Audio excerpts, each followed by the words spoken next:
BSc third semester zoology का एक most important topic है जीन क्या होते हैं, जीन थ्योरी क्या होती है, जीन कंसेप्ट क्या होते हैं, मोलेकुलर स्ट्रक्चर ऑफ जीन क्या होती है। आज सब कुछ इस लेक्चर में कवर करने वाले हैं। एक मोस्ट इंपॉर्टेंट टॉपिक है तो छोड़ना बिल्कुल नहीं है। यूनिट फर्स्ट है प्रोसेस ऑफ ट्रांसक्रिप्शन। चलिए फिर मैं स्टार्ट करवा देता हूँ। एक मोस्ट इंपॉर्टेंट टॉपिक जीन डाल दो आप लोग भी हेडिंग। ठीक है सर, डाल दिया। हाँ बेटा, प्रीवियस पेपर में कई बार पूछा गया। एक लाइन है, एक लाइन जो इसकी डेफिनेशन है अच्छे से याद कर लेनी है कि डीएनए का वह छोटे से छोटा खंड, डीएनए का वह छोटे से छोटा खंड जिसमें आनुवांशिक कूट निहित होता है, जीन कहलाता है। फोकस करना लाइन पर। जो ये जीन होते हैं ना, ये डीएनए होते हैं। कुल मिला के बात ये है, जीन जो होते हैं वो डीएनए होते हैं। दूसरा पॉइंट ये है कि जो जीन होते हैं वो क्रोमोसोम पर पाए जाते हैं।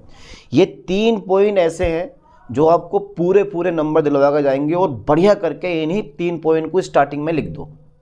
ठीक है, पहला पॉइंट मैं लिख रहा हूँ, ध्यान देना, जरा ध्यान देना बेटे, जरा ठीक से समझ में आ जाएगा कि वह छोटे से छोटा खंड। जरा ध्यान देना, इस जीन की डेफिनेशन ले रहा हूँ मैं।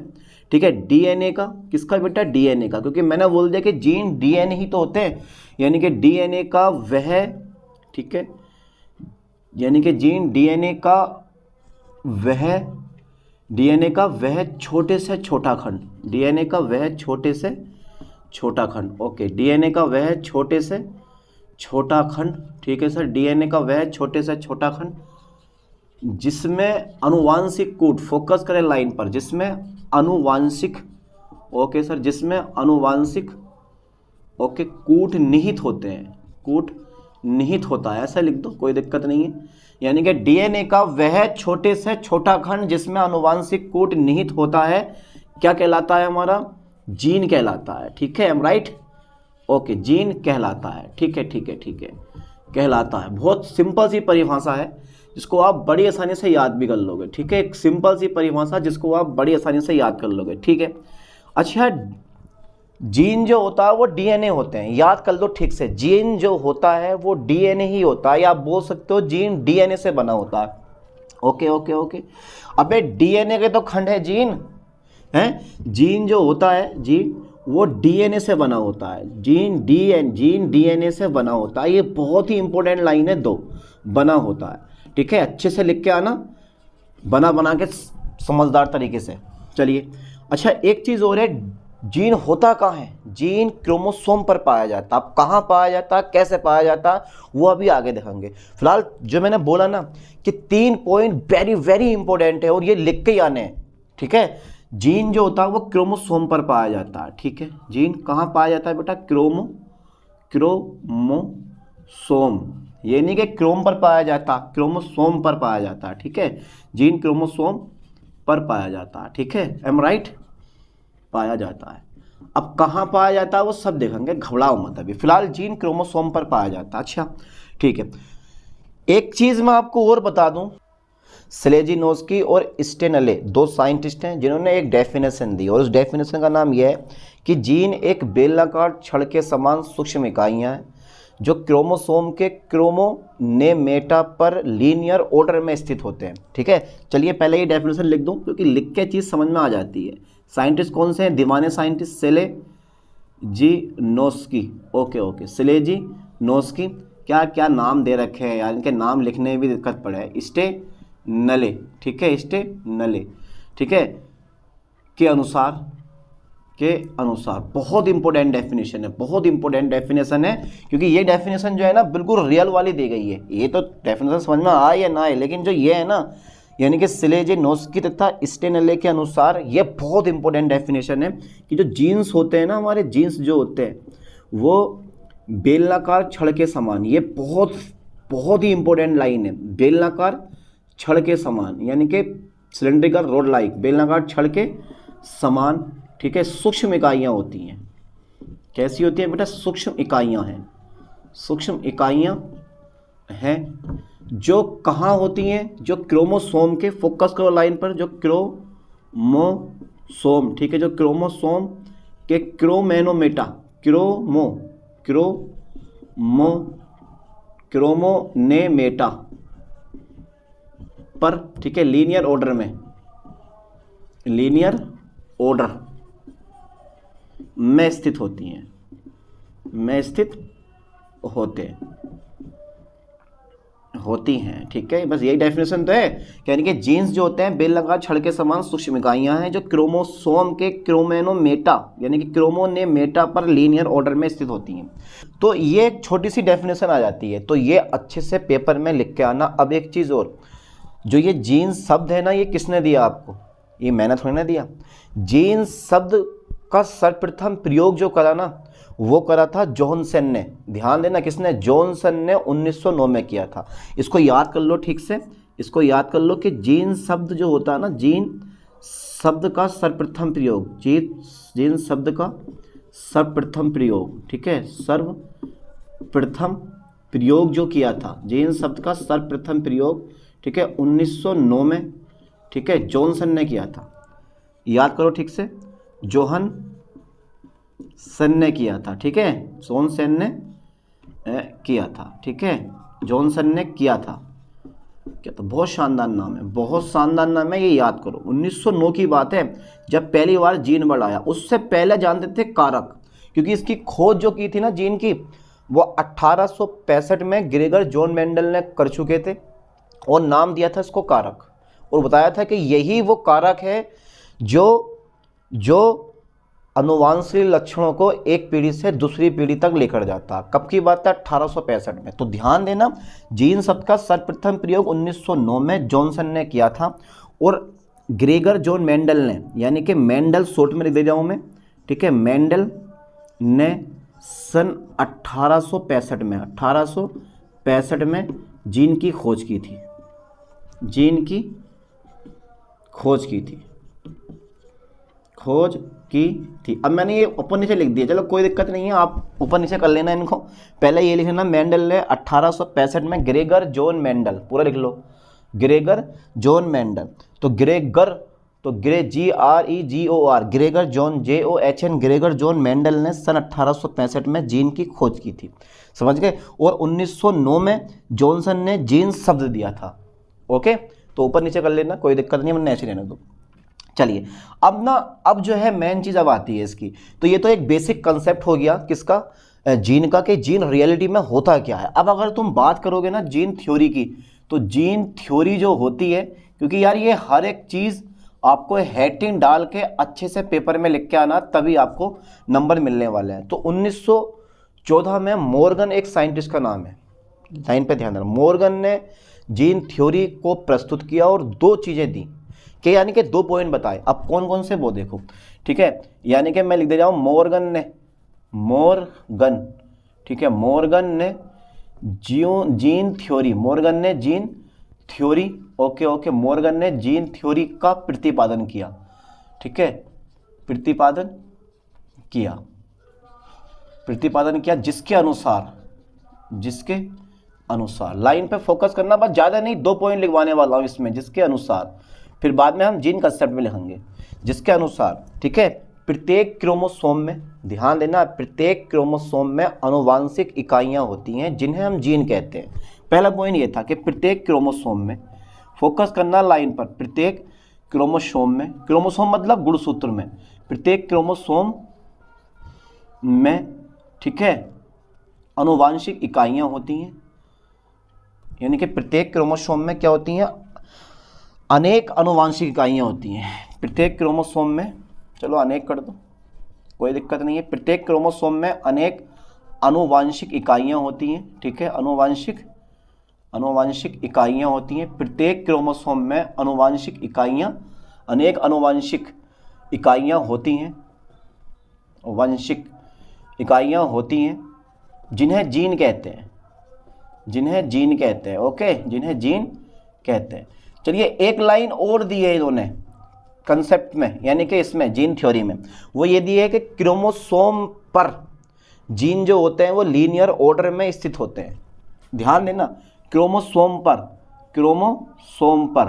ठीक है, क्रोमोसोम पर जो जीन होते हैं ना, जो हमारे जीन्स होते हैं, यानी क्रोमोसोम पर जीन्स जो होते हैं वो लीनियर ऑर्डर में, LINEAR, लीनियर ऑर्डर मतलब रेखीय क्रम या रेखित क्रम, लीनियर ऑर्डर में कैसे होते हैं, स्थित होते हैं। ठीक है, बस जीन थ्योरी कंप्लीट, और बाकी हमें जीन थ्योरी में नहीं लिखना। तो प्रत्येक क्रोमोसोम में, ठीक है, अनेक अनुवांशिक इकाइयां होती हैं जिनको आप जीन कहते हो, और क्रोमोसोम पर जो जीन होते हैं वो लीनियर ऑर्डर में स्थित होते हैं। ठीक है, चलिए अब जीन कंसेप्ट पढ़ा है आपने, है भैया?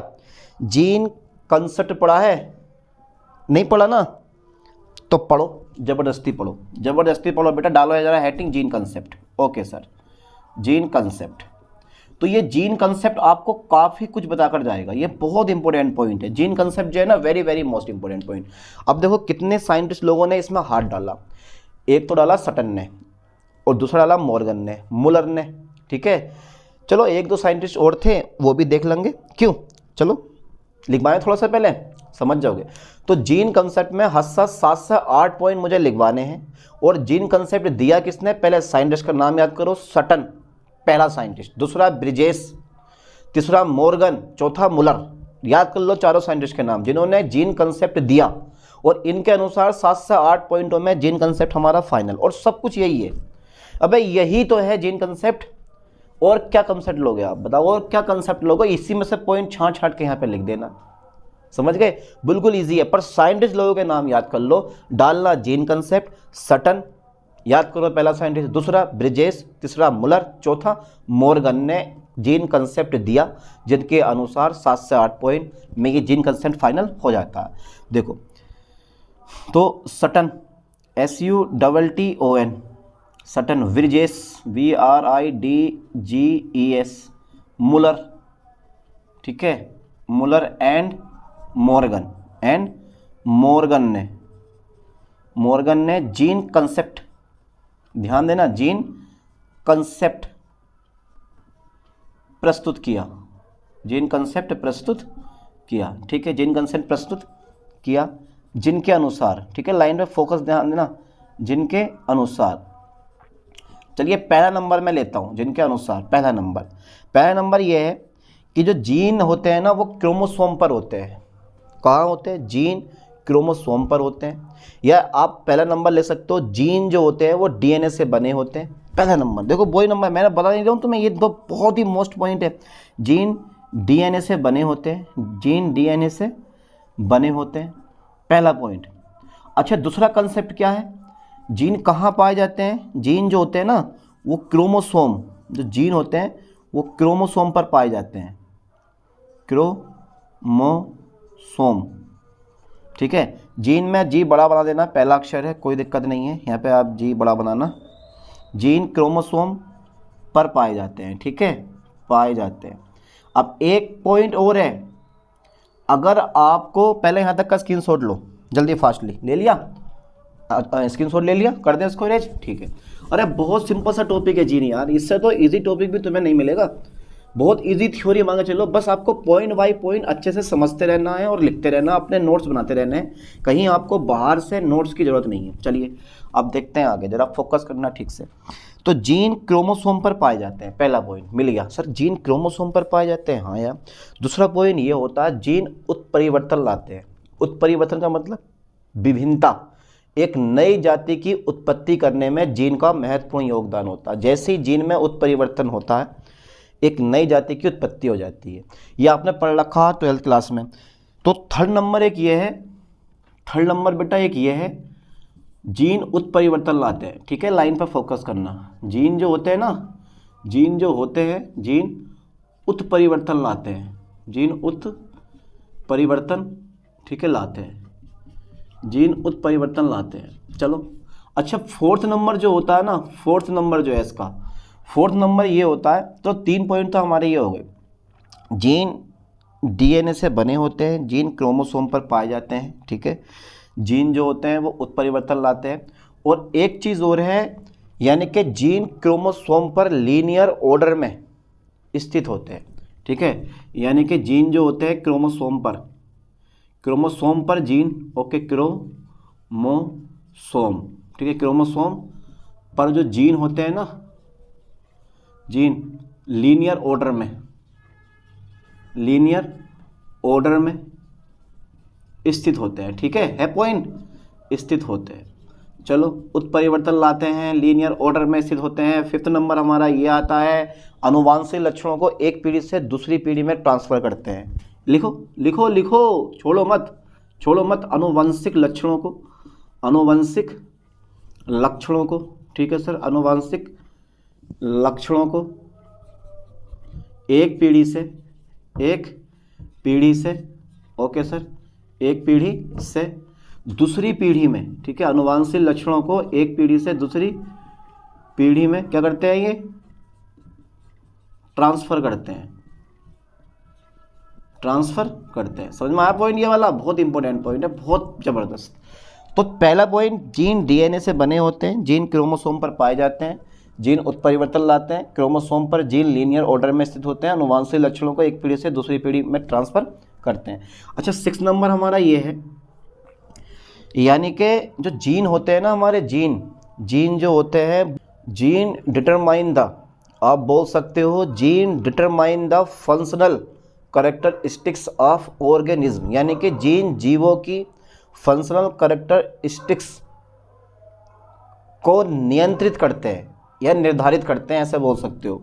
जो जीन होते हैं ना हमारे, जीन, ठीक है, जीन जीवों की, फोकस करना है ठीक से, जीन जीवों की फंक्शनल FUNCTIONAL फंक्शनल कैरेक्टरिस्टिक्स या करेक्टर बोल दो आप, कोई दिक्कत नहीं है, करेक्टर्स को डिटरमाइन करते हैं, निर्धारित करते हैं, ठीक है, डिटरमाइन करते हैं।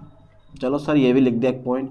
अच्छा प्रोटीन का निर्माण करते हैं, जीन क्या करते हैं बेटा, प्रोटीन या एंजाइम, जिसे बोलते हैं ना प्रोटीन या एंजाइम, ठीक है, प्रोटीन या एंजाइम का क्या करते हैं, निर्माण करते हैं। ओके। और एक चीज़ और है, निर्माण करते हैं mRNA का निर्माण भी ये जीन ही करते हैं, ठीक है। नंबर 6.7 पॉइंट लिख दो कि प्रोटीन संश्लेषण में ध्यान देना है, ठीक से, प्रोटीन संश्लेषण में, ओके सर ओके, प्रोटीन संश्लेषण में जो जीन होते हैं ना हमारे, ये जीन जो होते हैं वो mRNA का निर्माण करते हैं, मैसेंजर RNA का क्या करते हैं बेटा, ये निर्माण करते हैं। ये कुछ पॉइंट हैं यहाँ पर जो मैंने लिख दिया आपको, निर्माण करते हैं। तो प्रोटीन संश्लेषण में जीन जो होते हैं वो mRNA का निर्माण करते हैं, बस इससे ज़्यादा पॉइंट हमें लिखने नहीं है। या फिर विशिष्ट क्रोमोसोम पर जीन जो होते हैं विशिष्ट स्थान पर स्थित होते हैं, जिसे लोकस कहते हैं। एक पॉइंट ये भी लिख दो, चलो यार 8 पॉइंट कर दो, ठीक है, विशिष्ट क्रोमोसोम पर, ठीक है, विशिष्ट क्रोमोसोम पर, विशिष्ट क्रोमोसोम पर जो जीन होते हैं ना, जीन विशिष्ट स्थान पर स्थित होते हैं, विशिष्ट स्थान पर क्या होते हैं, स्थित होते हैं, ठीक है, स्थित होते हैं, ठीक है, जिसे लोकस कहते हैं, जिससे क्या बोलते हैं हम, लोकस कहते हैं, ठीक है, लाइन पे ध्यान देना, जिसे लोकस कहते हैं। तो 8 पॉइंट बहुत हो गए ना। देखो यार मुझे भी तो पता है ना, मैंने भी तो समझ के लिखा, वैसे ही आप भी समझ के अच्छे से याद करके इसको लिखो, ठीक है। तो पहला पॉइंट, 3-4 पॉइंट तो बिल्कुल ईजी हैं। जीन डीएनए से बने होते हैं, जीन क्रोमोसोम पर पाए जाते हैं, जीन उत्परिवर्तन लाते हैं, जीन यानी कि क्रोमोसोम पर जीन जो होते हैं वो लीनियर ऑर्डर में उपस्थित होते हैं, प्रोटीन का निर्माण करते हैं, mRNA का निर्माण करते हैं, अनुवांशिक लक्षणों को एक पीढ़ी से दूसरी पीढ़ी में ट्रांसफर करते हैं, जितने भी फंक्शनल कैरेक्टर्स होते हैं, ठीक है, उनको ये क्या करते हैं, निर्धारित करते हैं। ऐसे बना के लिख के आओ, ठीक है। और बाकी हमारा विशिष्ट क्रोमोसोम पर जीन जो होते हैं विशिष्ट स्थान पर स्थित होते हैं, जिन्हें हम क्या बोलते हैं, लोकस कहते हैं, ठीक है। तो इस तरह से ये जीन कंसेप्ट हमारा क्लियर हो जाता है। अब पढ़ लेते हैं केमिकल कंपोजिशन ऑफ जीन। और केमिकल कंपोजिशन, क्योंकि जीन जो होते हैं वो डीएनए का एक सूक्ष्म खंड होता है, ठीक है, यानी कि जीन डीएनए से बना होता है, तो सिंपल सी बात है, जीन जो होता है वो डीएनए ही होता है, और जीन का जो केमिकल कंपोजिशन होता है वो डीएनए के समान होता है। जैसे जैसे जैसे डीएनए का कंपोजिशन होता है वैसे ही हमारा क्या होता है, इस जीन का भी कंपोजिशन होता है। फास्टली जल्दी यहाँ तक का स्क्रीनशॉट ले लो, ले लिया, पक्का, आगे बढ़ाएं कहानी, ठीक है सर, लो बढ़ा दे रहे हैं इसको हटा के। ओके सर ओके, मैंने सबको भी अरेंज कर दिया, टोटल जीन थ्योरी भी हो गई और जीन कंसेप्ट भी हो गया। केमिकल आ जाता है इसका, केमिकल कंपोजिशन ऑफ जीन। डालो जरा हेडिंग, फास्टली डाल दो, रोको मत, केमिकल कंपोजिशन ऑफ जीन डाल दिया। चलो आगे देखते हैं। सर डाल तो दिया, डाल दिया, चलो लो आगे देख लेते हैं भाई। फिर हटा दो इसको एक बार, केमिकल कंपोजिशन ऑफ जीन, ठीक है। ओ लो ये लो या ये लो, ठीक है, केमिकल कंपोजिशन ऑफ जीन, ठीक है। ये लिया केमिकल कंपोजिशन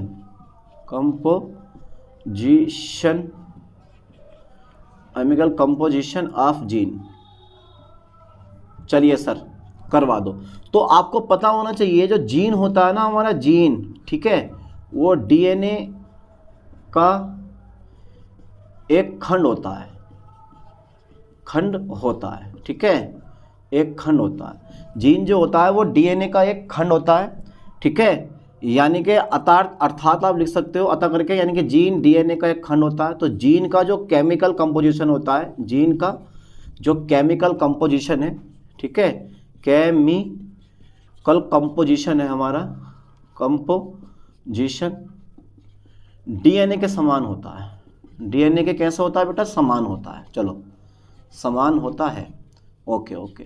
तो मैंने क्या लिखा? जीन डीएनए का एक खंड होता है, डीएनए का केमिकल कंपोजिशन डीएनए के समान होता है। इसका मतलब है अगर डीएनए है, ठीक है, तो डीएनए किससे मिलकर बना होता है? डीएनए होता क्या है? यानी कि डीएनए 2 पॉलीन्यूक्लियोटाइड श्रृंखलाओं से मिलकर बना होता है। तो यहाँ पर जो है ना वो न्यूक्लियोटाइड आपको लिख देना है, न्यूक्लियोटाइड, ठीक है। और न्यूक्लियोटाइड जो होता है ना, जब न्यूक्लियोटाइड का आप जल अपघटन करवाते हो तो ये बनता है न्यूक्लियोसाइड प्लस फॉस्फेट इकाई में। ये लाइन पे ध्यान देना, न्यूक्लियोसाइड ये न्यूक्लियोसाइड, ठीक है, प्लस फॉस्फेट इकाई, ठीक है, फॉस्फेट इकाई मतलब यूनिट। और तुम्हें पता है कि जो फॉस्फेट यूनिट में कौन सा होता है? इसमें ऑर्थोफॉस्फोरिक एसिड होता है, ऑर्थोफॉस्फोरिक एसिड होता है। और न्यूक्लियोसाइड भी तुम्हारे पास 2 प्रकार के होते हैं। पहला होता है नाइट्रोजनी, यार यहाँ पे आ जाएगा ना? आ जाएगा। चलो मैं शॉर्ट में लिखूंगा। पहला होता है नाइट्रोजीनियस या नाइट्रोजन क्षार, नाइट्रोजीनियस बेस। और दूसरा होता है शुगर, ठीक है, शुगर। अब इसमें कौन सी शुगर होती है? पेंटोस शुगर होती है, उसका नाम होता है डीऑक्सीराइबोस शुगर, ठीक है। अब नाइट्रोजीनियस बेस जो होते हैं ना वो 2 प्रकार के होते हैं बेटा। एक होता है पिरीमिडीन और एक होता है प्यूरिन। एक होता है पिरीमिडीन, ठीक है, एक होता है पिरीमिडीन, दूसरा होता है प्यूरिन, ठीक है। अब ये जो पिरीमिडीन होते हैं ना ये 2 होते हैं, ये पता है तुम्हें कौन कौन से होते हैं? एक होता है साइटोसिन जिसको शो करते हो सी से। एक होता है थाइमिन जिसको शो करते हो आप टी से, ठीक है। तो एक साइटोसिन हो गया, एक थाइमिन हो गया। ऐसे प्यूरिन जो होते हैं ये भी 2 होते हैं। एक होता है एडेनिन, ठीक है, एडेनिन, और दूसरा होता है हमारा ग्वानिन, GUANINE। तो ये हो गया ए से और ये हो गया जी से, ठीक है। तो ये जो है नाइट्रोजन बेस हो गए डीएनए में, और यही जो है वो जीन में बेस पाए जाते हैं। अच्छा ठीक है, तो हो तो गए पूरे, हो तो गया पूरा। अब क्या है? कुछ भी नहीं बचा, ठीक है। यहाँ पे जो है तुम्हारे पास पेंटोस शुगर पाई जाती है, इसमें पेंटोस शुगर पाई जाती है ऐसे करके। और स्ट्रक्चर चाहो तो बना सकते हो थोड़ी बहुत। तो ये जो है ना ये केमिकल कंपोजिशन ऑफ जीन का हो गया, ठीक है, याद कर लो ठीक से, केमिकल कंपोजिशन ऑफ जीन ये होता। अब मैं आपको एक बात बता दूं कि इसमें जो ए के बीच में 2 हाइड्रोजन बॉन्ड पाए जाते हैं, ए और टी के बीच में, और सी और जी के बीच में जो होते हैं वो 3 हाइड्रोजन पाए जाते हैं। मतलब पिरीमिडीन और प्यूरिन के बीच हाइड्रोजन बॉन्ड की संख्या कैसी होती है? निश्चित होती है, ये ध्यान देना। पिरीमिडीन, इस लाइन को मैं लिख दे रहा हूँ, कि पिरीमिडीन और प्यूरिन, पिरीमिडीन एंड प्यूरिन, ठीक है, पिरीमिडीन एंड प्यूरिन के बीच, ठीक है, हाइड्रोजन बॉन्ड की जो संख्या होती है ना, हाइड्रोजन बॉन्ड की संख्या वो बेटा कैसी होती है? निश्चित होती है, ठीक है, ध्यान देना, निश्चित होती है। ओके। अच्छा यहाँ तक लिख दूं या इसमें मलाई डलवा दूं? थोड़ी सी मलाई और डलवा दूं इसमें? जल्दी बताओ, थोड़ा टाइम लगेगा पर मलाई डालने में। चलो देखो फिर, एक न्यूक्लियोटाइड, क्योंकि आपको पता है कि डीएनए में 2 पोलिन न्यूक्लियोटाइड श्रृंखलाएं होती हैं, और न्यूक्लियोटाइड जो होता है वो नाइट्रोजनी बेस, सुगर और फास्फेट यूनिट से मिलकर बनता है। ये तीनों यूनिट मिलकर न्यूक्लियोटाइड बनाती हैं ना। तो एक तरफ ना, एक साइड में आपको ना कुछ ऐसे करके बना लेना है, ये इस टाइप से। देखो यार थोड़ा ध्यान देना, अगर चारे हो तो बना लेना, वरना इसको छोड़ भी सकते हो, पर यार तुम बना ही लेना, ये तुम्हारे काम की चीज़ है, ठीक है। ये क्योंकि पेंटोस शुगर होती है इसमें, एक हो गई, फिर सेम टू सेम ऐसी ये 2 हो गई, फिर तुम्हारे पास सेम टू सेम ऐसी नीचे ऊपर गई है 3 हो गई, और लास्ट में तुम्हारे पास एक और रहेगी ये वाली 4 हो गई, ठीक है हमारे पास। अभी जरा सबर रहो बेटा, ये यहाँ यहाँ यहाँ फिर यहाँ, फिर ऐसी जो है ना, ये यहाँ से थोड़ा सा ये फास्फेट इकाई हो गई, ऐसी बेटा ये फास्फेट इकाई हो गई, ऐसी बेटा ये फास्फेट इकाई हो गई, ऐसी बेटा ये फास्फेट इकाई हो गई, ठीक है। ओके, अब इसको इससे मिला दो, इसको इससे मिला दो, इसको अब इससे मिला दो, ठीक है। लाइन पे ध्यान देना। और बाकी हमारा ये जो होता है ना, ये पहले लिखो ए ऐसे करके, क्योंकि देखो फास्फेट इकाई शर्करा और क्षार ये नाइट्रोजिनस बेस होते हैं, यानी कि नाइट्रोजन क्षार होते हैं, ये फास्फेट इकाई ये शुगर इकाई हमारी है ना, क्योंकि पेंटोस शुगर होती है, सब पढ़ रखा है आपने पिछली क्लासों में यार।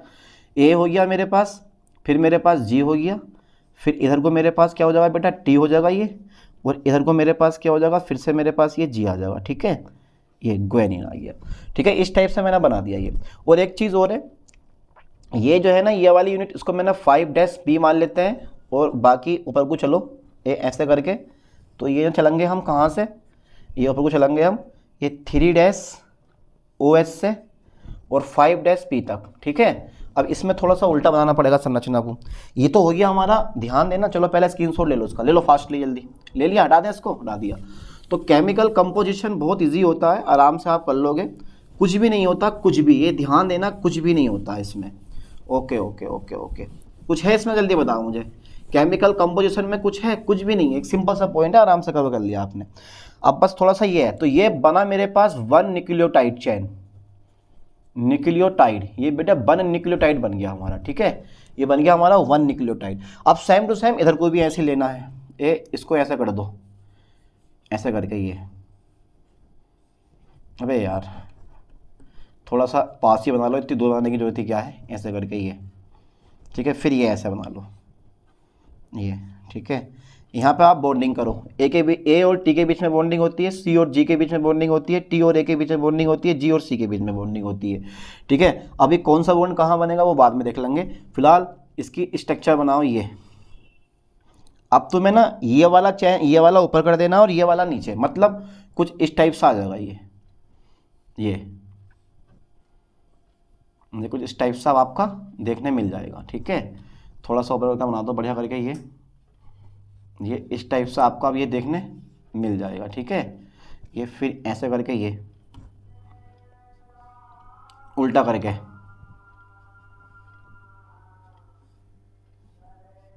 ये फिर ये पेंटोस शुगर थोड़ी सी आपको उल्टी करके बना देनी है, फिर ये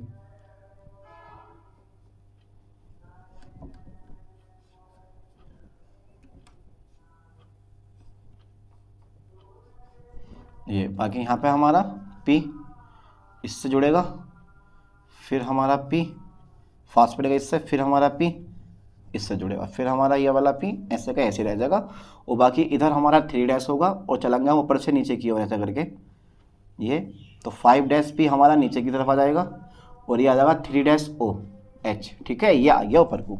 तो ये लाइन पे ध्यान देना इस टाइप से। अब देखो ये यहाँ पर जो होता है ना वो डबल हाइड्रोजन, अब ये 1 न्यूक्लियोटाइड आ गया, 1 न्यूक्लियोटाइड आ गया हमारा, तो 1 न्यूक्लियोटाइड ये है, 1 न्यूक्लियोटाइड ये है, तो अब दोनों को मिला दो, तो 2 हाइड्रोजन बॉन्ड ये हो गए, तो यहाँ पे आ गया double hydrogen bond, DUVLE, double hydrogen bond, ठीक है। फिर यहाँ पे ट्रिपल हाइड्रोजन बॉन्ड आ जाएगा, ये वाला, ये कौन सा तुम्हारा ट्रिपल हाइड्रोजन बॉन्ड, चलो ट्रिपल हाइड्रोजन बॉन्ड, ठीक है। फिर डबल हाइड्रोजन बॉन्ड लिखने की जरूरत नहीं है, फिर हमारा ये आ गया ट्रिपल हाइड्रोजन बॉन्ड, ठीक है। ऐसे करके आप शो कर दो, कोई दिक्कत नहीं है। तो ट्रिपल हाइड्रोजन बॉन्ड हमारा यहाँ पे ये आ गया। तो सी और जी के बीच में ट्रिपल बॉन्ड बनेगा, ठीक है, और ए और टी के बीच में डबल बॉन्ड बनेगा। अब जी और सी के बीच में ट्रिपल बॉन्ड, टी और ए के बीच में ट्रिपल बॉन्ड। आप चाह रहे हो तो ये यहाँ से यहाँ तक इसको लिख सकते हो आप। इस वाली इकाई का नाम ना ये यहाँ से, चाह रहे हो तो यहाँ से यहाँ तक, ये जो होती है ना ये वाली इकाई, इसको बोलते हैं यार, दिख रही है आप लोगों को? मुझे तो मुश्किल लग रहा है ना दिखे, चलो मैं यहाँ पे लिख दे रहा हूँ उसको मैं, यानी कि शुगर, ठीक है, phosphate, phosphate, phosphate backbone, backbone, ठीक है।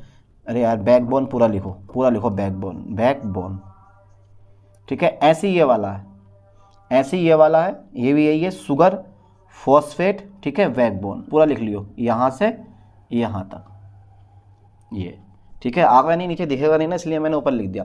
तो ये स्ट्रक्चर बना लो, अगर पेपर में अच्छी लगे बना के आना, वरना छोड़ देना। वरना ये है कि दूध में जैसा मलाई डाल दी ना, वो ये काम करता है, दूध में मलाई डालने का काम ये करता है। जब टीचर लोग की, जब जो चेक करने वाले होते हैं उनकी नज़र पहुंचेगी ना इस पे, तो सिंपल सी बात है, आपको पूरे पूरे नंबर मिलेंगे। यही तरीका होता है बीएससी में लिखने का, यही तो तरीका होता है यार बीएससी में लिखने का। एक ये हो गया मेरे पास 1 न्यूक्लियोटाइड, और एक 1 न्यूक्लियोटाइड हमारा ये हो गया, ये 1 न्यूक्लियोटाइड हमारा एक ये वाला हो गया यहाँ से यहाँ तक।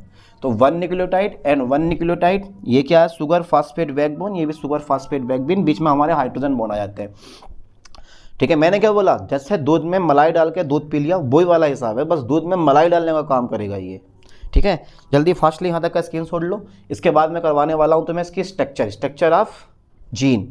फास्टली डालो हेडिंग जल्दी फटाफट तेजी से, और क्या डाल लो, ले लिया स्क्रीनशॉट, ठीक है। हटा दें इसको, हटा देते हैं। अब एक पॉइंट तुम्हें मैं बताऊं, जरा थोड़ा फोकस करना है, यानी कि मोलेकुलर स्ट्रक्चर ऑफ जीन। तो बेटा ये जो है ना, जो मैं पढ़ा रहा हूँ आपको मोलेकुलर स्ट्रक्चर ऑफ जीन, इस पे तुम्हें फोकस करना है। ये जो मोलेकुलर स्ट्रक्चर ऑफ जीन दी है ना, मोलेकुलर स्ट्रक्चर ऑफ जीन, डाल दो जरा heading, molecular structure, STRUCTURE, molecular structure of gene, ठीक है बेटा। डालो जल्दी फास्टली हेडिंग, डालो जल्दी। तो जीन की मोलेकुलर स्ट्रक्चर का सर्वप्रथम अध्ययन बेंजन ने किया था, ठीक है। तो जीन का सर्वप्रथम अध्ययन बेंजन ने किया था, लिख दो क्योंकि यार टाइम नहीं है इतना, फास्टली लिखो। जीन की molecular structure, molecular structure, gene की मोलेकुलर स्ट्रक्चर, STRUCTURE,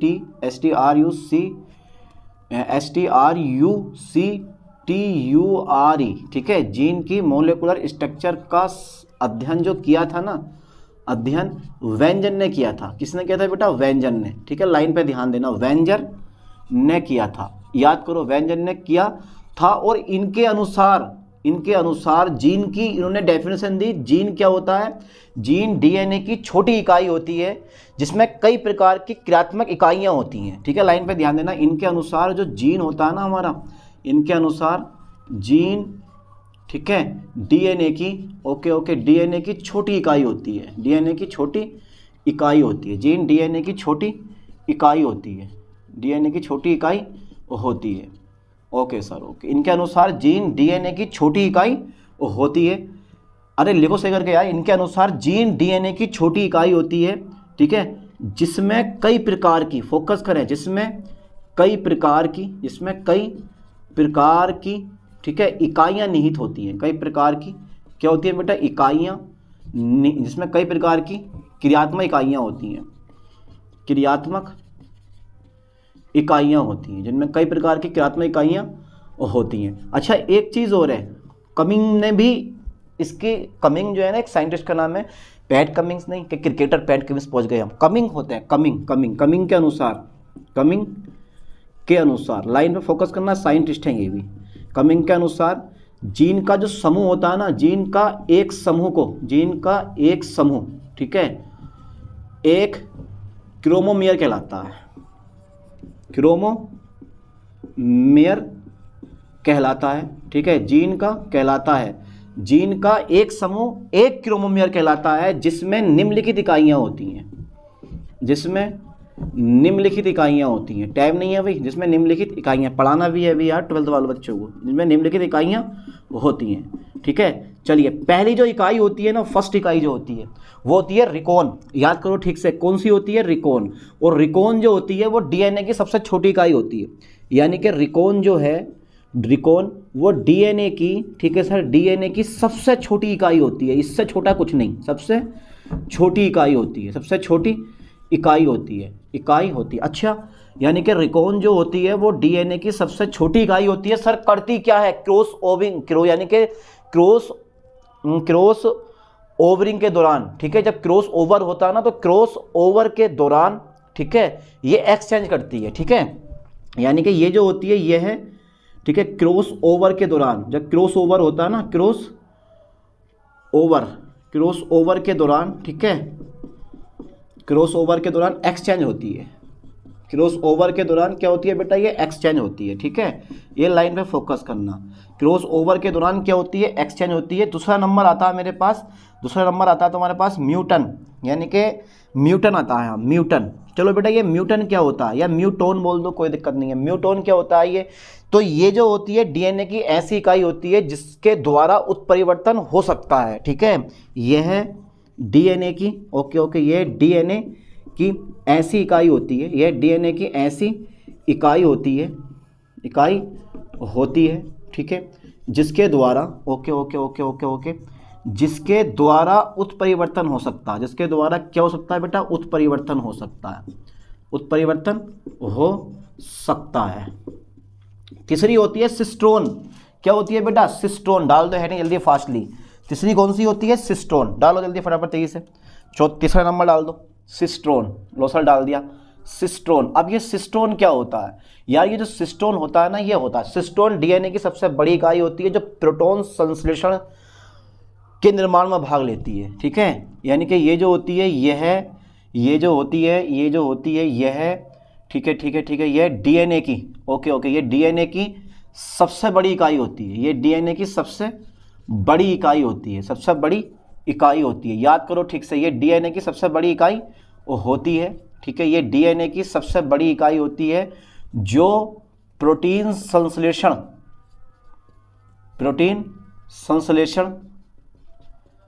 में भाग लेती है, ठीक है, में भाग लेती है। अच्छा, फोर्थ नंबर हमारा आता है, ठीक है, कॉम्प्लोन।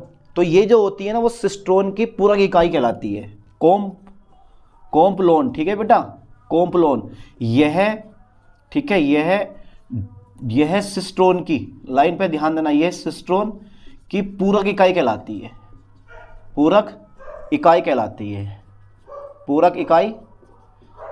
है। ठीक है, चलिए सर। अच्छा, एक फिफ्थ नंबर और है हमारा, ओपेरोन। याद करो ठीक से, ओपेरोन। तो ओपेरोन जो शब्द है ना वो किसने दिया था? ओपेरोन जो शब्द है वो जेकब, याद करो, जेकोब तथा मोनार्ड ने दिया था, तथा मोनार्ड, लाइन पे याद करो, मोनार्ड ने दिया था। ठीक है, दिया था इसको। इनके अनुसार लाइन पे फोकस करना है बेटे। इनके अनुसार जो ओपेरोन होता है ना, ओपेरोन वो क्या होता है? जीन होता है। ठीक है, जीन होता है, ठीक है, जो संरचनात्मक तथा परिचालन की इकाई होती है। परिचालन द्वारा क्या होता है? परिचालन द्वारा नियंत्रित होता है, या हाँ, परिचालन द्वारा प्रदर्शित होता है, ऐसे लिख दियो, प्रदर्शित होता है। अच्छा, एक और रह गई है, प्रदर्शित होता। अच्छा, एक छठा नंबर रह गया, रिप्लिकेशन, यानी कि जैसा आप बोलते हो रिप्लिकोन। ठीक है, रिप्लिकोन डाल दो जल्दी फास्टली हेडिंग, रिप्लिकोन। तो ये जो रिप्लिकोन होता है ना, यह है द्विगुणन इकाई है। कौन सी है? यह है द्विगुणन इकाई है। और ये कहाँ भाग लेती है? यह द्विगुणन इकाई होती है। ठीक है, जिससे डीएनए